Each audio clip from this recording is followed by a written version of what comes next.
Okay. बिस्मिल्लाहिर्रहमानिर्रहीम। आज का जो हमारा सेशन है वो है पोर्ट फॉरवर्डिंग, राइट। तो पोर्ट फॉरवर्डिंग के बारे में किसी को आइडिया है आप लोगों में से? Anyone? Port forwarding. Okay. Port forwarding basically हम किस लिए यूज़ करते हैं? फॉर एग्जांपल, आप लोगों के पास यहाँ पे एक सर्वर है। लेट्स सपोज ये आप लोगों का वेब सर्वर है, राइट। और यहाँ पे आप लोगों के कुछ वेबसाइट्स जो है वो अपलोडेड है। फॉर एग्जांपल, हमारा जो ये सिनारियो है इसमें ये हमारा डीएसएल मॉडेम है और ये हमारे कुछ इंटरनल यूज़र्स हैं, राइट। तो अगर हम यहाँ पे देख ले तो internally if I want to access this web server, तो सिंपली इस वेब सर्वर का जो आईपी एड्रेस होगा 20.x, किसी भी इसी रेंज में एक आईपी होगा। तो आप सिंपली आप इस मशीन को यहाँ से इंटरनली आप एक्सेस कर सकते हैं। लेकिन अगर यहाँ पे एक बंदा बाहर इंटरनेट पे बैठा हो and he wants to access this web server from outside, तो उसके लिए वो क्या करेगा? तो ऑप्शन नंबर 1 तो ये है कि हम अगर इस वेब सर्वर को एक पब्लिक आईपी एड्रेस से साइन कर लें, तो दैट इज़ आल्सो पॉसिबल। मतलब अगर हम इसकी मैपिंग कर लें, या दूसरा ऑप्शन हमारे पास ये हो सकता है कि हम वीपीएन सर्वर जो है वो कॉन्फ़िगर कर लें और उसी के थ्रू हम जो है वो एक्सेस कर लें। या फिर हम ये कर सकते हैं कि हमारा जो डीएसएल मॉडेम है या विंडोज़ जो हमारा नेटवर्क फायरवॉल होगा, फोर्टीनेट कोई भी, तो वहाँ पे जाके हम पोर्ट फॉरवर्डिंग कर लें। तो पोर्ट फॉरवर्डिंग का जो कंसेप्ट है वो सिंपल है, इतना मुश्किल नहीं है। उसके लिए हमें सबसे पहले क्या करना चाहिए?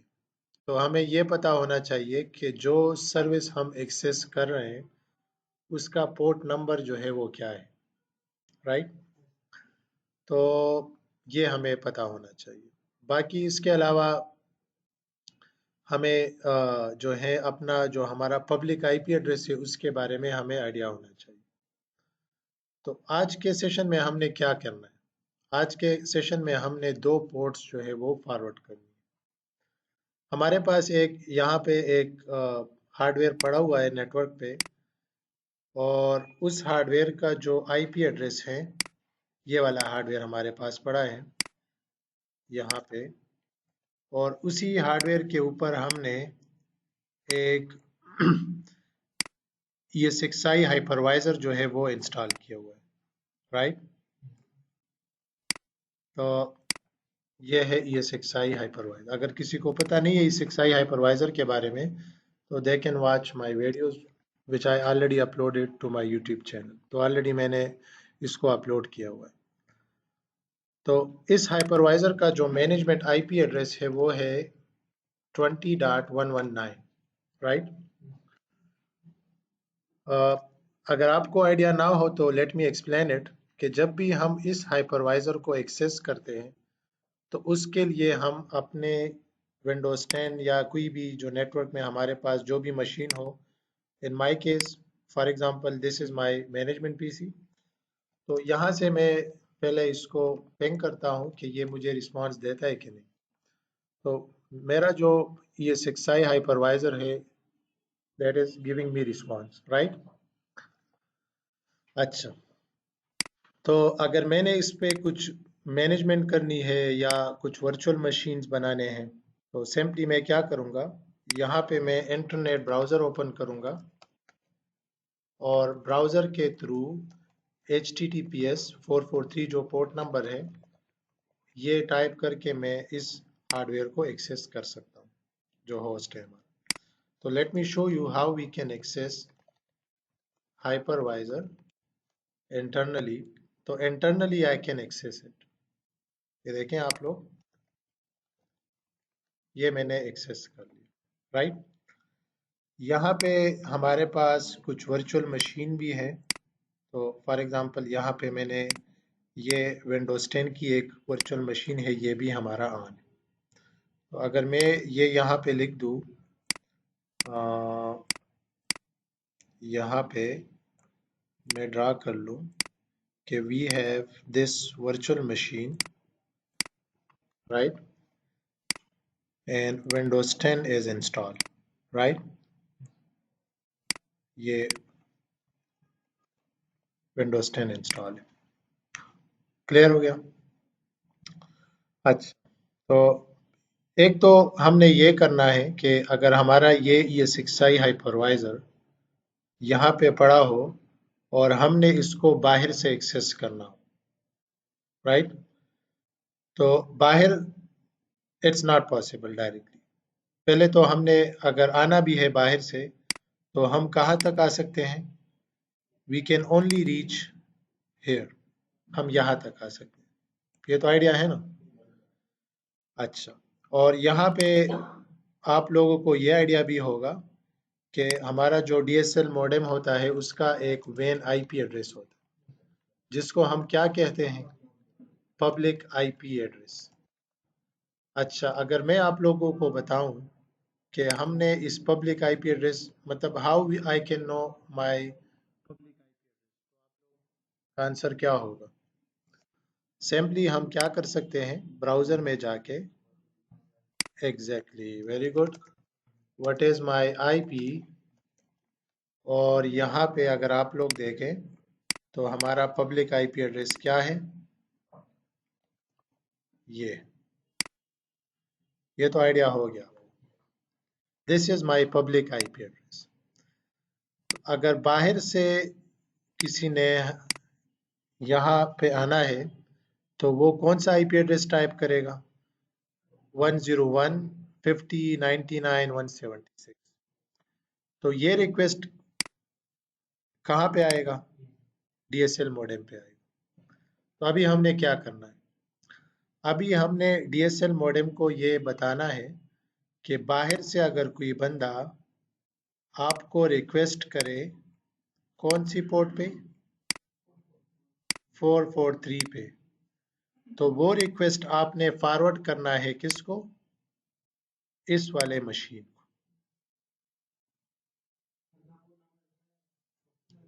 ये पोर्ट नंबर 443 आप लोगों को ऑलरेडी पता है कि जब भी हम इस ESXi हाइपरवाइजर को बाहर से एक्सेस करते हैं तो हम कौन सा पोर्ट नंबर टाइप करते हैं? 443 हम टाइप करते हैं। अच्छा, रिमोट डेस्कटॉप का आइडिया है आप लोगों को? Remote desktop, exactly. So, what is the default port number of remote desktop? Can anyone tell me? Default port number जो है remote desktop का वो है 3389। आइडिया है आप लोगों को? अगर नहीं है तो आप सिंपली क्या कर सकते हैं, remote desktop port number, and you will get to know कि 3389 जो है वो डिफॉल्ट पोर्ट नंबर है रिमोट डेस्कटॉप। अच्छा, मैं एक काम करता हूँ, यहाँ पे जो हमारा वेब सर्वर, सॉरी, ये विंडोज 10 की जो मशीन है, पासवर्ड क्या है जीशान इसका?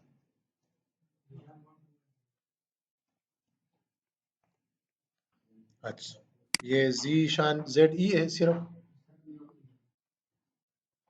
ओके, ओके जनाब, तो ये देखिए एक विंडोज 10 की मशीन है, ये यहाँ पे ऑलरेडी इंस्टॉल्ड। तो अगर मैं इस विंडोज 10 की मशीन का IP एड्रेस अपटेन ऑटोमेटिकली कर लूँ तो इस मशीन को किस रेंज में IP एड्रेस मिलेगी? 20 की रेंज में IP एड्रेस मिलेगी, right? Late me show you. तो I can see here 20.88 IP address, right? अगर मैंने इस विंडोज 10 मशीन का रिमोट डेस्कटॉप लेना हो तो first I will turn off Windows firewall of this machine, और फिर माय कंप्यूटर पे जाके रिमोट डेस्कटॉप की जो ऑप्शन है वो हमने क्या करना है, वो हमने इनेबल करना है। Is it clear? ये तो आप लोगों को आइडिया होना चाहिए। So let me enable remote desktop from here, and let me show you. First I will ping that machine, जो कि हमारा Windows 10 machine है 20.88. Internally I am able to ping that machine. अगर हमने रिमोट डेस्कटॉप लेना है तो यहाँ पे मैं 20.88 और कौन सा यूज़र है, जीशान,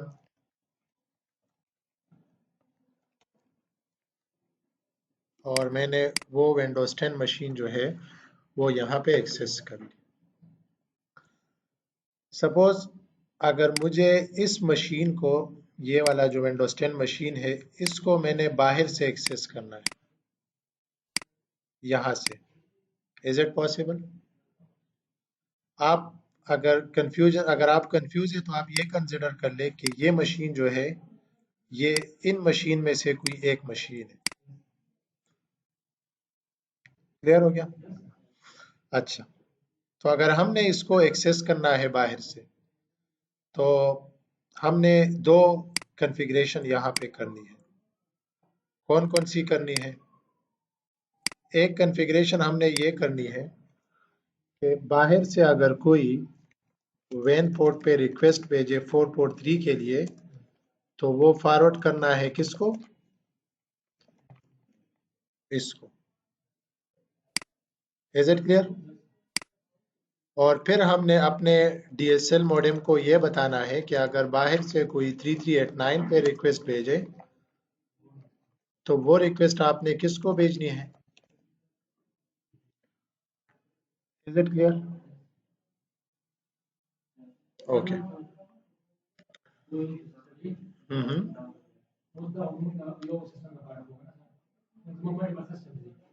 अच्छा, वो मैं बताता हूँ आपको। पहले मैंने इस let me explain this one.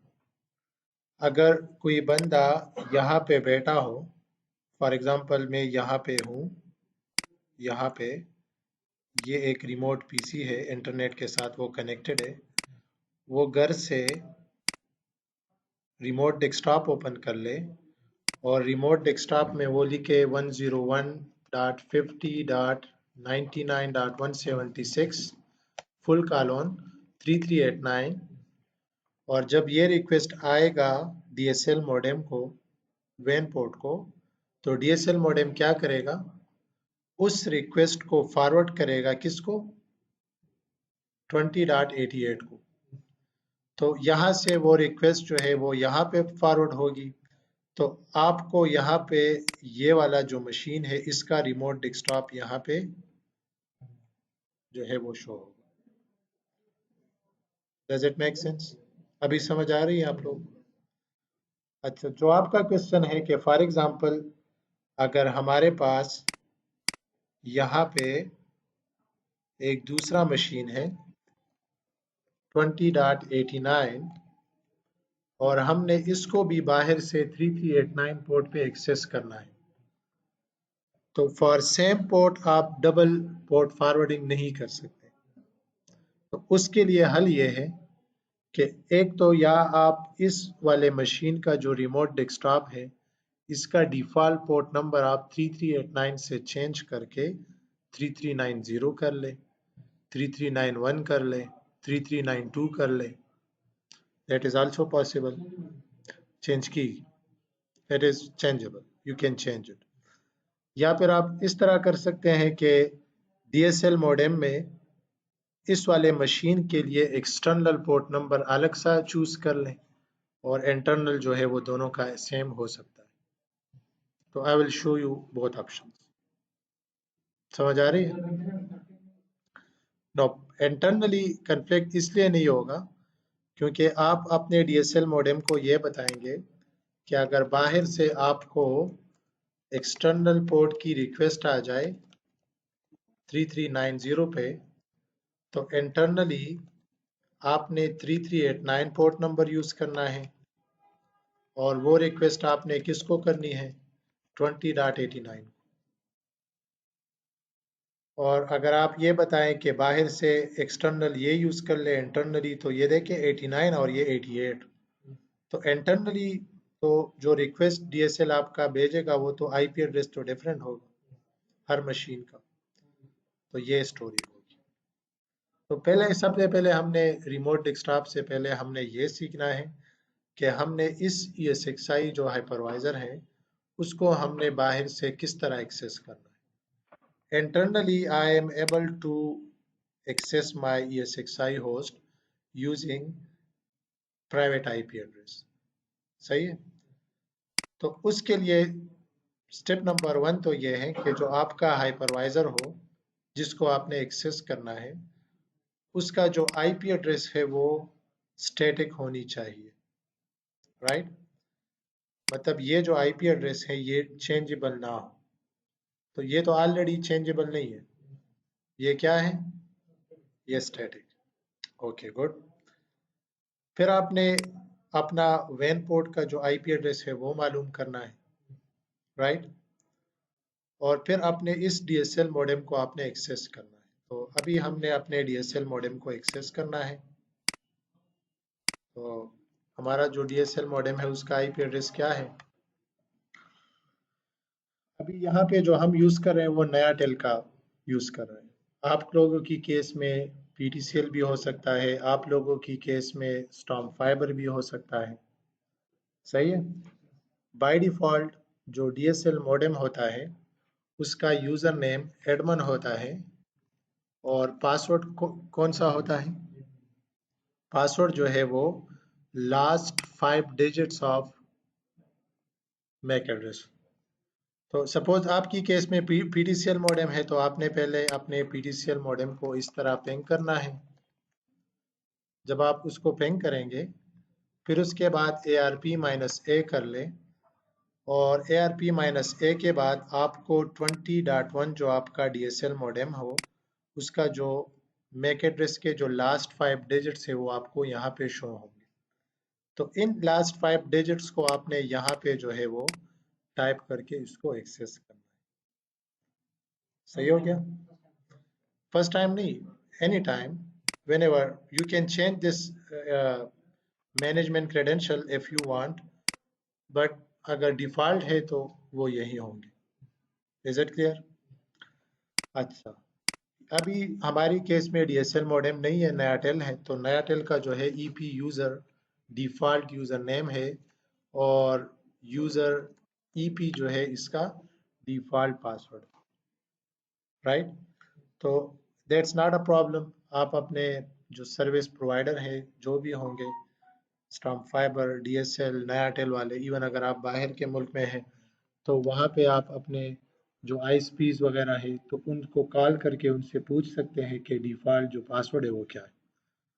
Best practice ये है फॉर सिक्योरिटी कि आप इनका जो डिफ़ॉल्ट यूज़र नेम पासवर्ड है वो आप क्या कर लें, वो आप चेंज कर लें। तो ये एक अलग सी स्टोरी है, वो in other topic we will discuss. तो ये हम डिस्कस कर लें। अभी हमने क्या करना है? अभी हमने अपने डीएसएल इस डिवाइस में हमने पोर्ट फॉरवर्डिंग करनी है। पोर्ट फॉरवर्डिंग हमने कौन से पोर्ट के लिए करनी है? 443 के लिए। और किस मशीन के लिए? 119 के लिए। Is it clear? समझ आ रही है आप लोग? ओके। अच्छा, it's a very good question. Basically Zeeshan ने पूछा कि जो हमारा डीएसएल मॉडेम है उसका जो आईपी एड्रेस है वो चेंजेबल है। बिल्कुल ये चेंजेबल है। तो उसका हल क्या होगा? तो ऑप्शन 1 कि आप अपने आईएसपी को बताएं कि जो आपकी डीएसएल मॉडेम का जो आईपी एड्रेस है पब्लिक वो स्टैटिक कर लें।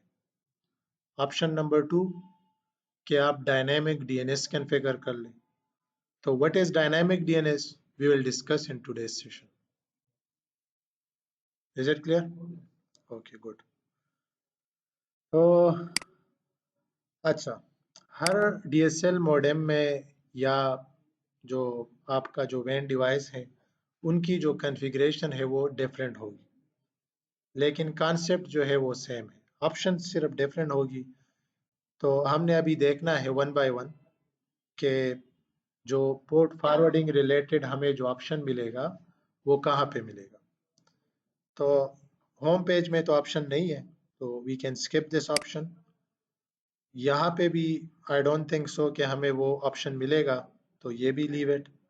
सिस्टम इंफॉर्मेशन, तो यहाँ पे तो सिर्फ आपको इंफॉर्मेशन शो होती है। तो यहाँ पे आपको फ़ायदा सिर्फ ये होगा कि वैन पोर्ट पे आप क्लिक कर ले, तो यहाँ पे आपको जो है आपका जो पब्लिक आईपी एड्रेस है वो आपको मालूम। ये रिमेनिंग दो जो है ये बेसिकली वो वॉइस ओवर आईपी और आईपीटीवी जो टेलीफोन सिस्टम के लिए वो यूज़ करते हैं। तो we are not concern with these two. तो हमें सिर्फ ये वाला जो आईपी एड्रेस है 101.50.99.176 जो आईपी है, हमने इसको नोट करना है एग्जैक्टली। Okay, very good.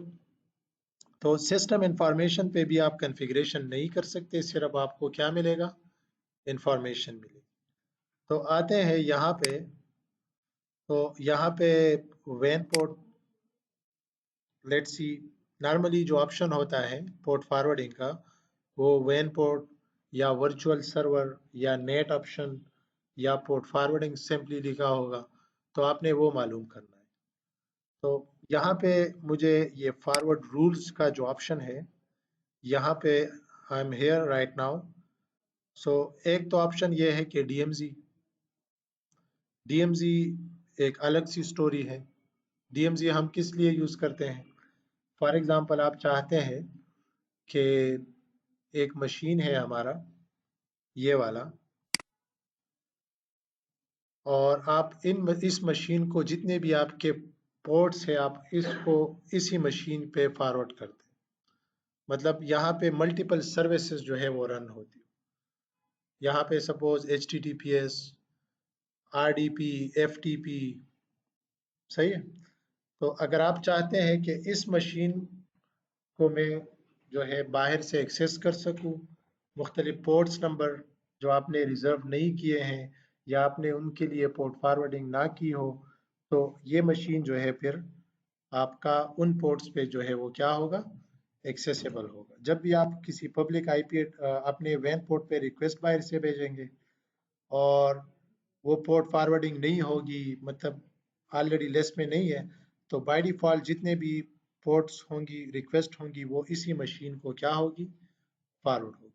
तो डीएमजी एक अलग सी स्टोरी है। तो आज हमने सिर्फ ये डिस्कस करना है कि हमने स्पेसिफिक मशीन के लिए पोर्ट फॉरवर्डिंग किस तरह करनी है। तो एज यू कैन सी यहाँ पे मेंशन है IPv4 पोर्ट मैपिंग। यहाँ पे आप लोग देखें तो यहाँ से आप अंदाज़ा लगा सकते हैं कि ये ऑप्शन किस लिए यूज़ होता है। On this page, you can configure port mapping parameter to set up virtual servers on the LAN network and allow these server to be accessed from the internet.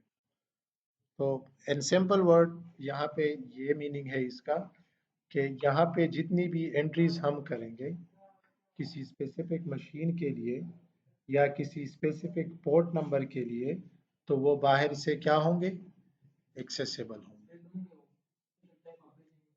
No, ये port forwarding एक अलग सा concept है। ये इसका concept ये है कि बाहर आप गेट पे एक चौकीदार जो है वो खड़ा है और आप उनको बताएं कि बाहर से अगर रिक्वेस्ट आ जाए तो आपने इस बंदे को ये क्या करना है, फॉरवर्ड करना है। तो let me start with the, जो हमारा टास्क है वो कौन सा है, मशीन कौन सा है, इंटरनल 119, पोर्ट नंबर कौन सा है, इज इट क्लियर। तो हमें ये इंफॉर्मेशन होनी चाहिए। अच्छा, 443 पोर्ट नंबर जो है ये बहुत कॉमन पोर्ट नंबर है, क्लियर। तो मे बी ये 443 पोर्ट नंबर जो है ये DSL मॉडेम खुद अपने किसी सर्विस के लिए यूज करता हूँ। तो अक्सर हमारे पास ये प्रॉब्लम होती है कि जब हम एक common port number DSL modem में उसकी पोर्ट फॉरवर्डिंग करते हैं तो अक्सर वो एक्सेप्ट नहीं होता, क्योंकि वो डीएसएल मॉडेम खुद ही वो किसी किसी सर्विस के लिए जो है वो क्या करता है, यूज करता है। तो अगर ये स्टोरी आपके साथ भी हो तो आपने फिर क्या करना है, पोर्ट नंबर चेंज करना है। किसका? इसी मशीन का, 119 का। या सेकंड ऑप्शन ये है कि आप एक्सटर्नल पोर्ट जो है वो दूसरा यूज कर ले। एक्सटर्नल पोर्ट का मतलब ये है कि हम डीएसएल मॉडेम को बताएंगे कि बाहर से यहाँ पे एक बंदा है HTTPS, और वो आपको रिक्वेस्ट भेजेगा 101.50.99.176.12345। तो हम अपने डीएसएल मॉडेम को बताएंगे कि बाहर से एक बंदा आपको ये रिक्वेस्ट भेजेगा, राइट। तो जो रिक्वेस्ट बाहर से आती है तो उस रिक्वेस्ट को हम क्या कहते हैं, एक्सटर्नल। तो बाहर से जब यहाँ पे एक यूजर है, फॉर एग्जांपल माजिद नाम का यूजर है, तो वो जब यहाँ पे इंटरनेट एक्सप्लोरर ओपन करेगा या गूगल क्रोम, तो एक्सटर्नल पोर्ट नंबर वो ये यूज करेगा 12345। तो फिर हम अपने डीएसएल मॉडेम को बताएंगे कि बाहर से एक बंदा 12345 पोर्ट नंबर पे आपको क्या करेगा, एक्सटर्नली रिक्वेस्ट करेगा। लेकिन आपने उस रिक्वेस्ट को फॉरवर्ड करना है कहाँ पे, 119 पे। और इंटरनल पोर्ट नंबर आपने कौन सा यूज करना है, 443। तो लेट मी शो यू। अभी जब मैं यहाँ पे करूँगा तो आप लोगों का जो कॉन्सेप्ट है वो क्लियर हो जाए। जैसे ही मैंने न्यू बटन पे क्लिक किया तो यहाँ पे आप लोग देखें ये इंटरफेस है इसका। अगर किसी स्पेसिफिक एप्लीकेशन के लिए पोर्ट नंबर फॉरवर्ड करनी है तो आप यहाँ से चूज कर सकते हैं। इफ़ यू डोंट वांट तो आप एक नाम दे दें इसको कि हमने ESXi 119 अंडरस्कोर एक्सेस के लिए एक नाम दे दें, कोई भी नाम आप दे सकते हैं। वैन नेम तो आपका ये वाला है जो इंटरनेट वाला है, तो हम वही इंटरफेस यूज करेंगे, मतलब उसी इंटरफेस पे रिक्वेस्ट आएगा। जो आईपी एड्रेस तो इंटरनेट वाला कौन सा वो है, क्या है, 20.119। Already we know the IP address, तो यहाँ पे इसकी स्कैनिंग की जरूरत नहीं है। If you don't know the IP address तो आप फिर यहाँ स्कैनर में जाके यहाँ से पिक कर सकते हैं। तो अभी जरूरत नहीं है क्योंकि ऑलरेडी हमने, sorry, let me connect back. अच्छा, तो फॉरवर्ड रूल्स, IPv4 मैपिंग, मैंने कुछ गलत press, I think I click the log out button. तो यहाँ पे मैंने नाम दे दिया ESXi 119 एक्सेस। कौन से पोर्ट पे रिक्वेस्ट आएगा, इंटरनेट वाले पे। और जो रिक्वेस्ट जब आएगा तो किसको फॉरवर्ड करना है, clear. External source IP address का मतलब क्या है, तो यहाँ पे आप फॉर एग्जांपल आप अपने घर से एक्सेस कर रहे हैं, तो घर का जो डीएसएल मॉडेम का जो आपका पब्लिक आईपी एड्रेस है वो यहाँ पे आप टाइप कर सकते हैं। तो ये एक सिक्योरिटी, ये हर डिवाइस में नहीं होता, तो यहाँ पे इन्होंने ये मेंशन किया हुआ है कि आप ये भी डिफाइन कर सकते हैं। तो फिर अगर कोई बंदा किसी और पब्लिक आईपी एड्रेस से रिक्वेस्ट भेजेगा तो वो एक्सेप्टेबल नहीं होगा। Exactly, if I ignore this option तो क्या होगा, जितने भी यूजर होंगे इंटरनेट पे वो रिक्वेस्ट जो है इस सर्वर को भेज सकते हैं। आपने फिर बताना है कि कौन सी पोर्ट नंबर के लिए, तो TCP UDP both. Internal port number क्या होगा, इंटरनल पोर्ट नंबर का मतलब ये है कि जब ये DSL उस सर्वर को रिक्वेस्ट भेजेगा तो कौन सा पोर्ट नंबर यूज करेगा? एक्सटर्नल पोर्ट नंबर का मतलब क्या है कि बाहर से जो यूजर रिक्वेस्ट भेजेगा तो वो कौन सा पोर्ट नंबर यूज करेगा? इंटरनल चेंजेबल तब हो सकता है जब आपका ESXi का जो पोर्ट है तो वो चेंज आप कर ले फिर। मतलब आपका जो ESXi हाइपरवाइजर है वो जवाब किस पोर्ट नंबर पे देता है? 443 पे। तो जब आप DSL पे यहाँ पे किसी कोई और पोर्ट नंबर डिफाइन कर ले तो आपका जो हाइपरवाइजर है वो आपको जवाब नहीं देगा, क्योंकि ESXi जो आपको रिप्लाई देता है वो कौन सी पोर्ट नंबर पे देता है? नहीं देता। तो फॉर ये इंटरनल पोर्ट तभी आप चेंज कर सकते हैं जब उसी सर्विस का पोर्ट नंबर आप उसी सर्वर पे आप चेंज कर लेते हैं। तो ये ESXi तो जब भी किसी को रिस्पांस देता है तो कौन सी पोर्ट नंबर पे देता है? 443। यहाँ पे कोई क्वेश्चन है किसी का? Is it clear? अच्छा, अभी मैं इसको सेव करता हूँ। तो जैसे ही मैंने इसको सेव किया, राइट, क्लियर, तो हमारे पास एक दूसरा मशीन है, ये मैं इस्लामाबाद में पढ़ा है, राइट। तो ये इसी नेटवर्क का हिस्सा नहीं है। तो बाहर से मैं इसको एक्सेस करता हूँ। तो हमारी IP एड्रेस क्या है पता है आप लोगों को?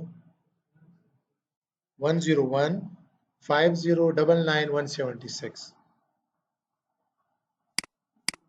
क्या है? HTTPS 101.99 and we are able to access our ESXi host from internet। तो बाहर से मैंने इसको क्या किया? Is it clear?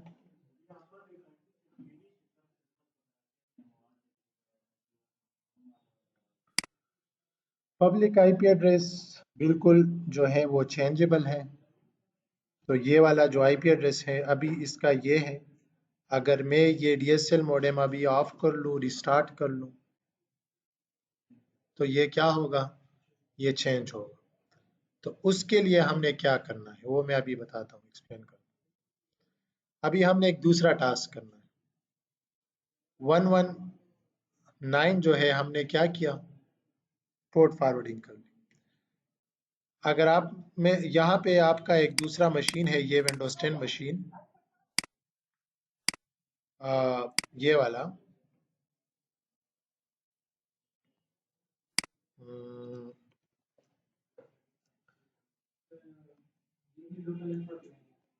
जी नहीं नहीं, ये तो अभी लोकल नेटवर्क में मैं कर रहा हूँ। ये देखिए हमारा एक विंडोज 10 का मशीन है,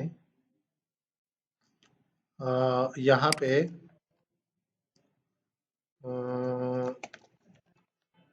ये वाला लोकली, अभी मैं लोकल पे हूँ, राइट। तो यहाँ पे ये एक विंडोज 10 की मशीन है। अगर मैंने इस मशीन को बाहर से एक्सेस करना है रिमोट डेस्कटॉप के थ्रू, तो ऑलरेडी आप लोगों को पता है कि रिमोट डेस्कटॉप का पोर्ट नंबर क्या है? 3389। तो पहले तो हमने क्या करना है? सबसे पहले हमने यहाँ पे रिमोट डेस्कटॉप की जो सर्विस है वो क्या करनी है? वो इनेबल करनी। ऑलरेडी हमने MCC में पढ़ा है। विंडोज फायरवॉल भी हमने ऑफ कर दिया। अच्छा, फिर उसके बाद इस मशीन का जो IP एड्रेस है वो हमने स्टैटिक करना है, राइट। अभी इसका जो IP एड्रेस है वो क्या है? 88। अगर मैं इस मशीन को रिस्टार्ट कर लूँ या DSL मॉडेम को रिस्टार्ट कर लूँ तो शायद इस वाले मशीन की जो IP एड्रेस हो वो क्या हो? तो फिर दोबारा से आप पोर्ट फॉरवर्डिंग करेंगे। तो सबसे पहले अगर आपने किसी मशीन को बाहर से एक्सेस करना है तो स्टेप नंबर 1 ये है कि स्टैटिक IP एड्रेस असाइन कर ले 20.189। सही है, ये आपने करना है। तो मैं क्या करूँगा, यहाँ पे आके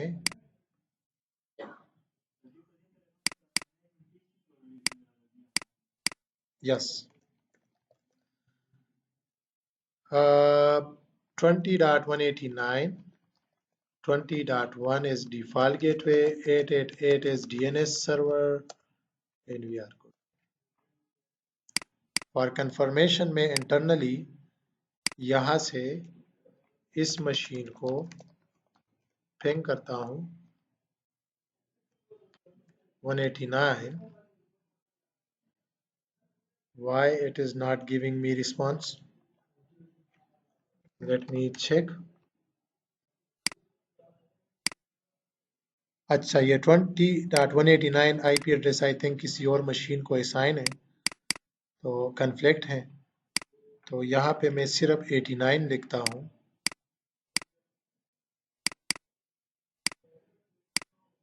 yup, it should be fine now. 89 जवाब आ रहा है? सही। तो यहाँ पे भी मैं इस तरह करता हूँ कि ये IP एड्रेस जो है वो 89 ही करता हूँ। तो अभी हमने क्या करना है, यहाँ पे हमने सॉरी ये मैं इसको ख़त्म कर लूँ।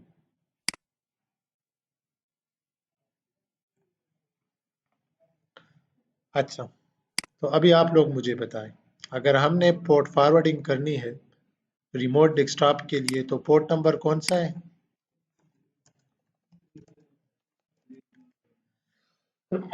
सॉरी, सही हो गया। अच्छा, तो कहाँ पे जाना है? DSL मॉडेम पे जाना है, राइट? क्या है 20.1, फिर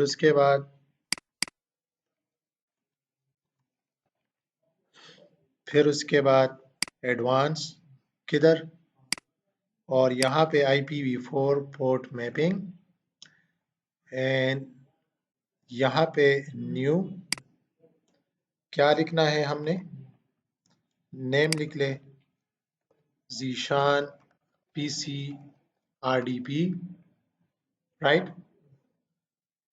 होस्ट का IP क्या है? Very good. पोर्ट नंबर कौन सा है? सही है। एक्सटर्नल भी हम सेम ही यूज करते हैं। एग्जैक्टली आप चेंज दे सकते हैं, लेकिन फिर जब बाहर से कोई बंदा रिक्वेस्ट भेजेगा तो वो ये स्पेसिफिक पोर्ट नंबर जो है वहां पे मेंशन करेगा। तो 3389 और ये मैंने इसलिए लिखा क्योंकि हमें पता है कि DSL मॉडेम पे ये यूज किसी सर्विस के लिए, ये पोर्ट नंबर किसी सर्विस के लिए यूज नहीं होता। Is it clear? तो क्या होगा,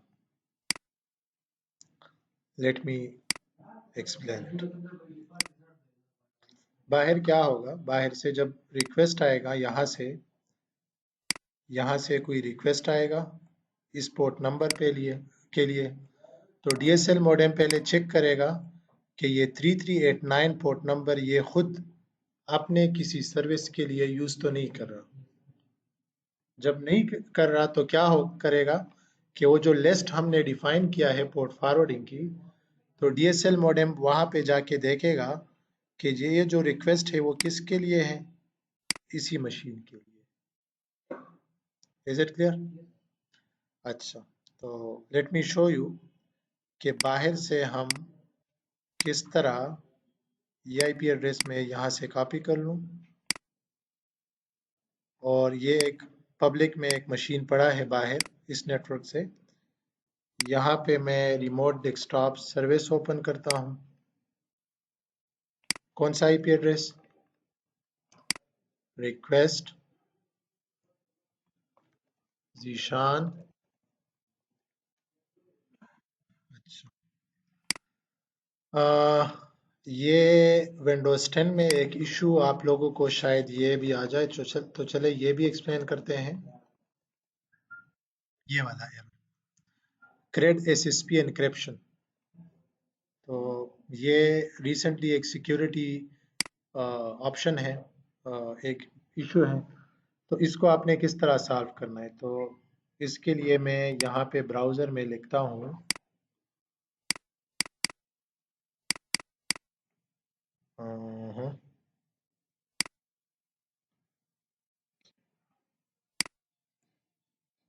वो एरर का नाम क्या है? CRED SSP एनक्रिप्शन ये। और इसका सलूशन क्या है? इसका सलूशन ये है GP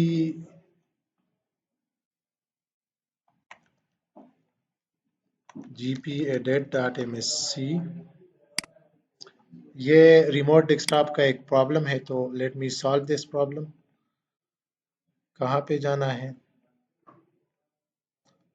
कंप्यूटर कॉन्फ़िगरेशन में, एडमिनिस्ट्रेटिव टूल्स में, और यहाँ से मेरे ख्याल में किधर जाना है? सिस्टम, और आई थिंक यहाँ पे सही है, इनक्रिप्शन ऑरेकल रेमेडिएशन, और यहाँ पे ये एनेबल करना है, और यहाँ पे ये वाला, राइट। तो ये एक इशू था विंडोज 10 में। We have solve this. और लेट मी ट्राई अगेन। बाहर से मैं इस मशीन को एक्सेस कर रहा हूँ, तो connect Zishan, and now we are able to access that machine from remote. Is it clear? अच्छा, तो ये तो हो गया। अभी लेट सपोज एक टास्क है। वो टास्क ये है कि हमारे पास एक दूसरा मशीन है,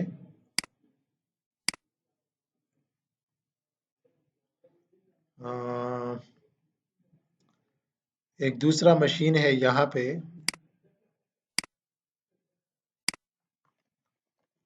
उसका आईपी एड्रेस है 20.90, और इस मशीन को भी बाहर से हमने रिमोट डेस्कटॉप पे क्या करना है? एक्सेस करना है। Clear?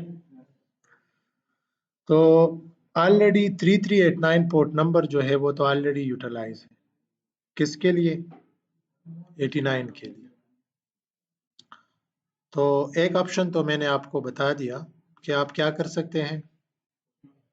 You can change the default port number of Windows 10 machine from 3389 to 3390 और 3391, whatever you want to give। एक ऑप्शन तो ये। दूसरा ऑप्शन क्या है कि सिंपली आप DSL मॉडेम में क्या करें, यहाँ पे जाके ये करें, अपने DSL मॉडेम को बताए कि ये for example let's suppose Asghar Asghar एक पीसी है,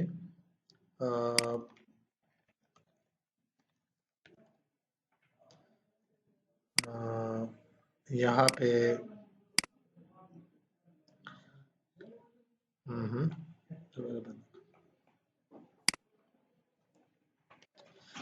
अच्छा, तो यहाँ पे एक पीसी है असगर पीसी RDP, और उस पीसी का आईपी एड्रेस जो है वो क्या है? 20.90 है।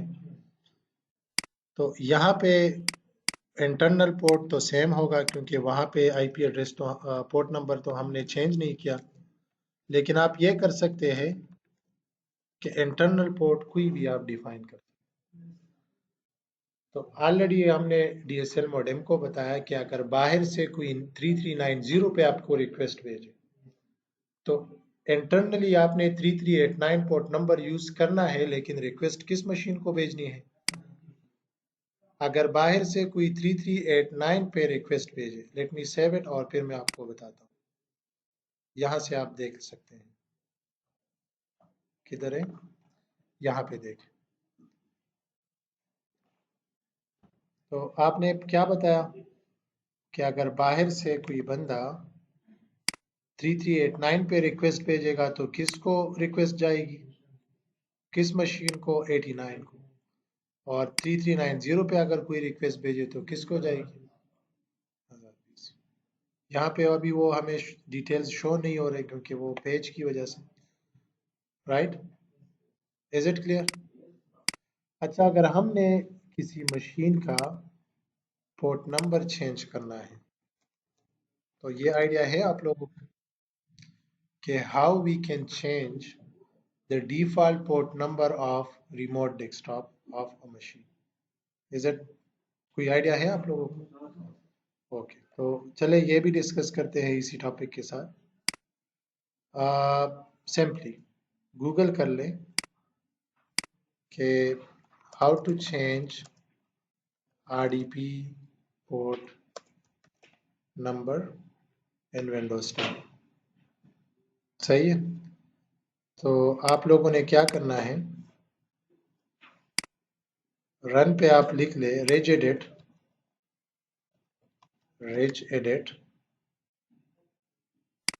सही है, रेज एडिट के बाद कहाँ पे जाना है, लोकल मशीन पे। और लोकल मशीन पे आए, यहाँ पे आप लोगों ने सिस्टम पे आना है। सिस्टम के बाद करंट कंट्रोल सेट पे आना है। लेट मी कंफर्म क्योंकि मैं बहुत दिनों के बाद देख रहा हूँ। सही है, कंट्रोल और फिर उसके बाद टर्मिनल, टी। टर्मिनल के बाद यहाँ पे जो पोर्ट नंबर है बाय डिफॉल्ट,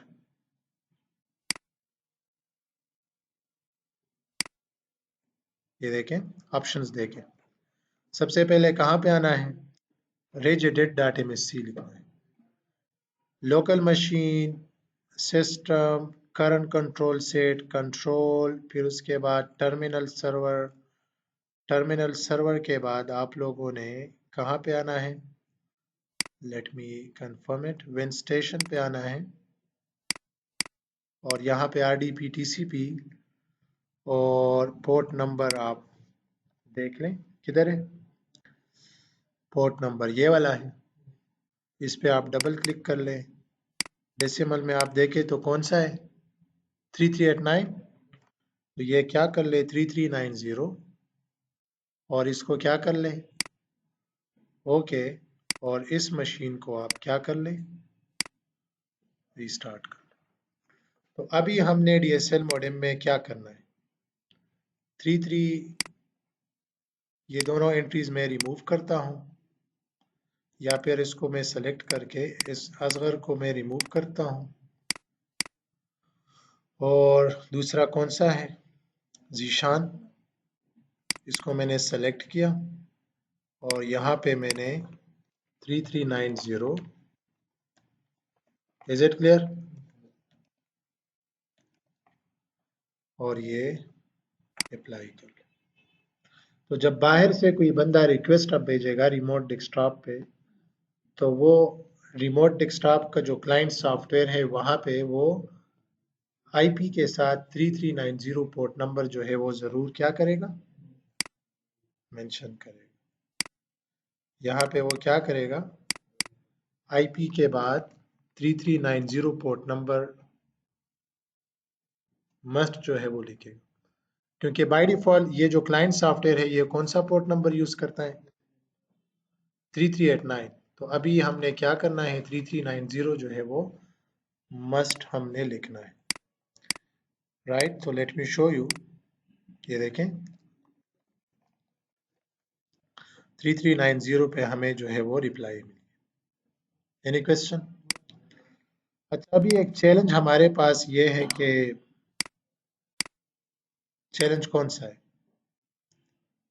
चैलेंज ये है कि अगर हमारी पब्लिक IP एड्रेस जो है वो चेंज हो जाए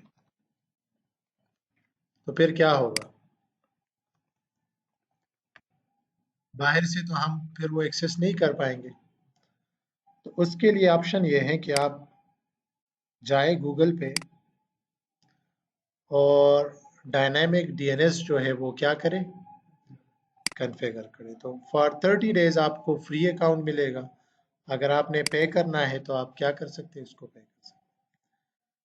तो एक नाम आप खरीद सकते हैं, एक नेम, कोई भी नाम। तो कौन सा नाम, तो आप गूगल कर ले पहले, और यहाँ पे आप जो है वो लिख ले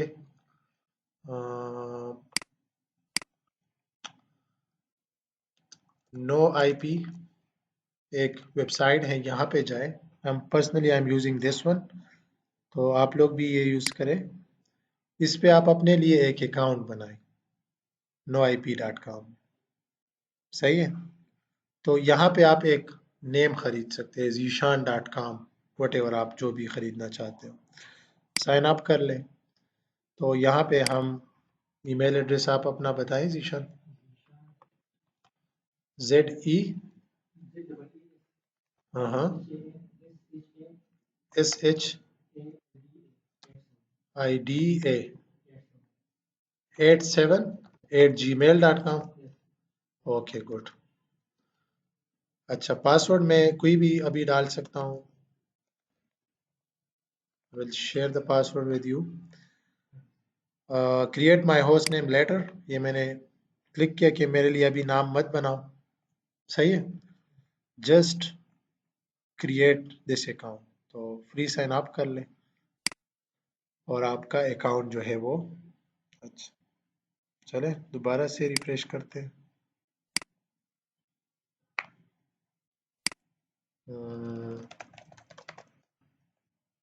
Let me try the same thing using Google Chrome. So I'm going to pause the video.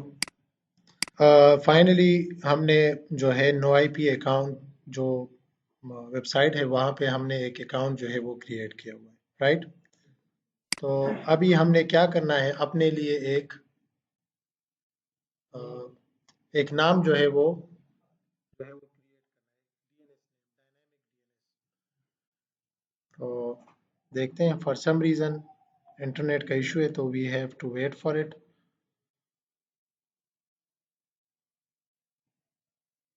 सही है। तो यूज़र नेम क्या है, जीशान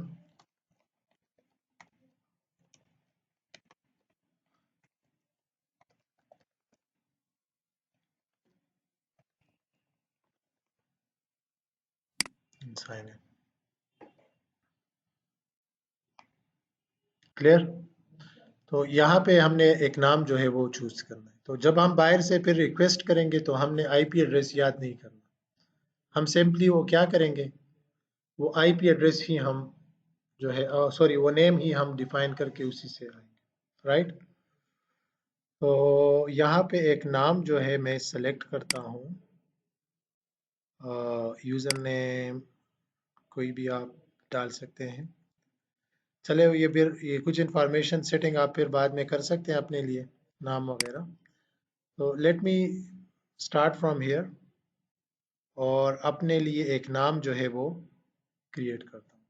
क्रिएट होस्ट नेम, कोई भी नाम, सपोज आप लिखे माई पीसी, तो आपका पूरा नाम क्या है, माई पीसी डॉट DDNS। तो आपने कौन सा नाम याद रखना है, माई पीसी डॉट DDNS, और कौन सा है, डॉट नेट, ये हमने याद रखना। तो ये हमारा एक पब्लिक नाम होगा।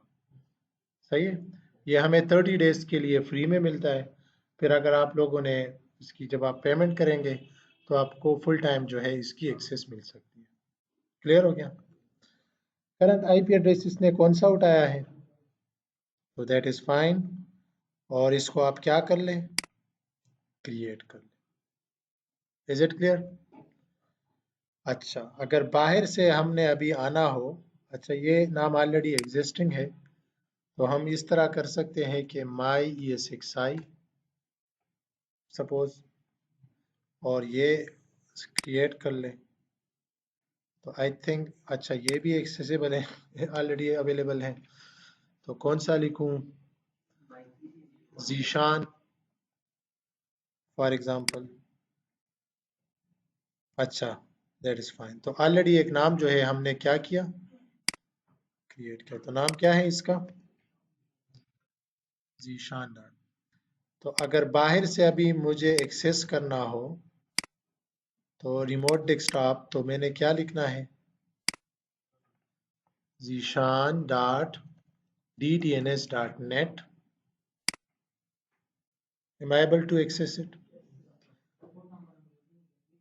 एग्जैक्टली तो अभी हमने सिर्फ आईपी की जगह हमने क्या लिखना है, इवन अगर हमने अपना हाइपरवाइजर भी एक्सेस करना हो तो Zeeshan dot ddns dot net 12345 and I would be able to access my hypervisor from internet। सही है। हम ये भी कर सकते हैं कि ये जो आईपी है ये भी चेंज होती, अभी कौन सा आईपी एड्रेस है, ये वाला है। तो अगर हमारा डीएसएल मॉडेम अभी रिस्टार्ट हो जाए तो ये आईपी एड्रेस यहाँ पे अपडेट नहीं होगी, नहीं अभी भी नहीं होगी। तो फिर हमने क्या करना है, एक सॉफ्टवेयर है डायनेमिक अपडेट क्लाइंट, ये वाला, ये अपने विंडोज में जिस मशीन, इसी मशीन नेटवर्क में किसी भी मशीन में आप इंस्टॉल कर लें डायनेमिक अपडेट क्लाइंट। तो ये क्या करेगा, आफ्टर एवरी 5 मिनट्स ये अपने जो noip.com में जो डोमेन है उसको ये अपडेट करेगा कि अभी करंटली आईपी एड्रेस ये है। तो जब भी हमारा पब्लिक आईपी एड्रेस चेंज होगा तो ये क्लाइंट सॉफ्टवेयर अपने सर्वर को क्या करेगा, अपडेट करेगा। तो ये डायनामिक अपडेट क्लाइंट वाला सॉफ्टवेयर जो है ये मस्ट आपने अपने नेटवर्क में किसी भी मशीन में क्या करना है, इंस्टॉल ज़रूर करना है। Is it clear? तो अभी मैं इसको इंस्टॉल करता हूँ एंड देन ये देखिए रन, इसको लॉन्च कर ले और इसमें अपना जो क्रेडेंशियल्स है वो फर्स्ट ओनली वन टाइम आप दे दें यहाँ पे, जीशान एट ये 878gmail.com and we are done, right. इसको रिफ्रेश कर ले, यहाँ पे देखें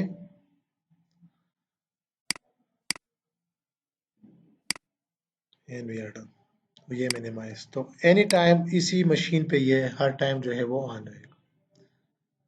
अच्छा आप लोगों को ये भी पता होगा कि विंडोज 10 जो है आफ्टर सम टाइम जब स्लीपिंग मोड में ये चला जाता है।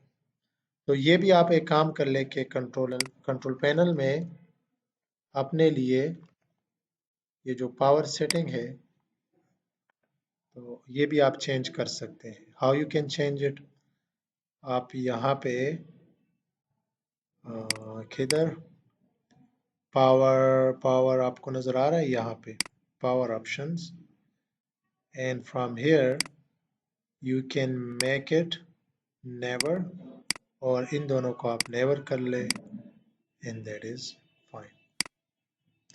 एक और बात, हम ऑलरेडी यहाँ पे अक्सर बिजली भी चली जाती है, राइट। तो जब लाइट चली जाएगी तो ये ESXi होस्ट जो है ये पावर ऑफ हो जाएगा। तो जब दोबारा बिजली आएगी तो ऑटोमेटिकली एक तो आपने इसी हार्डवेयर में ऑटो पावर ऑफ, यहाँ पे बायोस में ऑप्शन है, तो वहाँ से इनेबल कर ले कि जब भी बिजली जाए दोबारा आ जाए तो ये ऑटोमेटिकली ऑन हो जाए।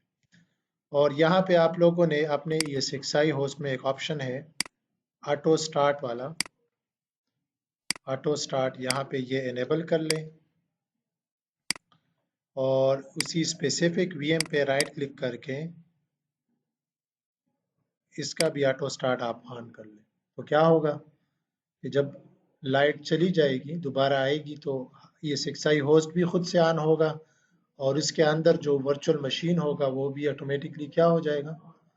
और जब भी वो ऑन होगा तो ऑलरेडी हमने वो डायनामिक अपडेट क्लाइंट सॉफ्टवेयर भी इंस्टॉल किया है, तो वो किसको अपडेट करेगा, जो जो भी पब्लिक आईपी होगी वो अपडेट होगा। तो हमने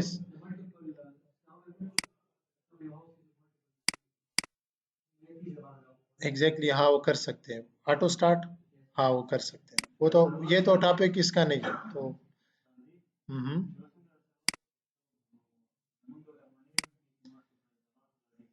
नो, आप डायरेक्टली भी एक्सेस कर सकते हैं ब्राउज़र में आप। हाँ, और ये भी कर सकते हैं कि आप डायरेक्टली भी इसको एक्सेस कर सकते हैं, zishan.ddns.net and you can access it, zishan.ddns.net। ये तो अभी मैं करंटली इसी मशीन पे बैठा हूँ, तो ये देखें यहाँ पे हमने ऑलरेडी इसको एक्सेस किया हुआ। तो आज के सेशन में हमने क्या डिस्कस किया कि पोर्ट फॉरवर्डिंग का कंसेप्ट क्या है, सही है, और किस तरह हम इसको बाहर से एक्सेस करते हैं। दैट्स ऑल, इंशाल्लाह सी यू नेक्स्ट